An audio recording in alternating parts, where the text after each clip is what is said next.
ভাই চলো রমজান মাসে পবিত্র কিছু ভিডিও দেখি। ভালো ভিডিও ছাড়িস। হ্যাঁ আমাদের ব্যাপারে কিছু বলবেন তাহলে মাইন্না নিব, কিন্তু বিশ্ব নবীর ব্যাপারে যদি কিছু বলেন তাহলে জবান কাইট্টা দিব। ঠিক আছে ঠিক। এই এ, কি করলো? জুম দে ঠিক। এটা কি? এটা মানে ঠিক ভাই, আরো ভালো কন্টেন্ট বানায়, আরো ভালো কন্টেন্ট বানায়। ভিতরে ঢুক, আরো ভিতরে ঢুক ভাই, বাইরের ভিতরে ঢুক। ভাইয়ের ভিতরে ভাই এ কাইন্দা দিছে ভাই।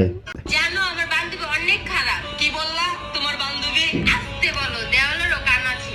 দেয়ালের কান আছে এটা চিন্তা না করে এটা চিন্তা করো, ফেরেশতার হাতেও কিন্তু কলম আছে। আচ্ছা ভাই, বান্ধবী খারাপ আর ফেরেশতার হাতে কলম মানে কি?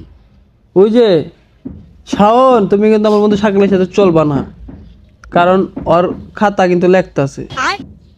হ্যাঁ ঠিক আছে ভাই, ঠিক আছে, বাকিটা খুললা কোয়া লাগলো না, বুঝা গেছে। আমি তো আগা মাথা বুঝলাম না, কই আলাইলাম, তুইও বুঝতে গেলি। হ্যাঁ এটি যেটা কইছে পাবলিক বুঝতে গেছে, তোর এটা চিন্তা করার দরকার নেই। পরে যা, পরের টপিকে যা, ভালো লাগে নিজে। যৌতুক নিয়ে বিয়ে করাটা ঠিক না। কথা কিন্তু সত্য, যৌতুক যৌতুক নিয়ে বিয়ে করা ঠিক না। আচ্ছা ছেড়ে তো ভালো কথা গুলো, মুখটা চাপ দে ধরলো করলি গো। বিয়ে করাটা ঠিক না, তাহলে সরকারি চাকরি দেখে বিয়ে করাটা কি ঠিক? হে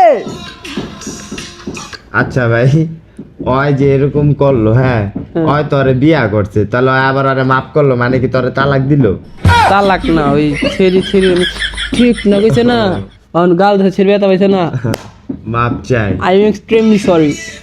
আচ্ছা শোনো, তোমার সাথে আমি আমার সম্পর্ক রাখতে পারবো না। কেন, কি হয়েছে? আমার বাবা আমার বিয়ে ঠিক করছে। বিয়ে তাকে কইরো আর ভালো আমাকে বাইসা। একজনকে বিয়ে করার পর আরেকজনকে ভালোবাসা যায় না। তাহলে একজনকে ভালোবেসে আরেকজনকে বিয়ে করাটা কি ঠিক? ঠিক। ঠিক।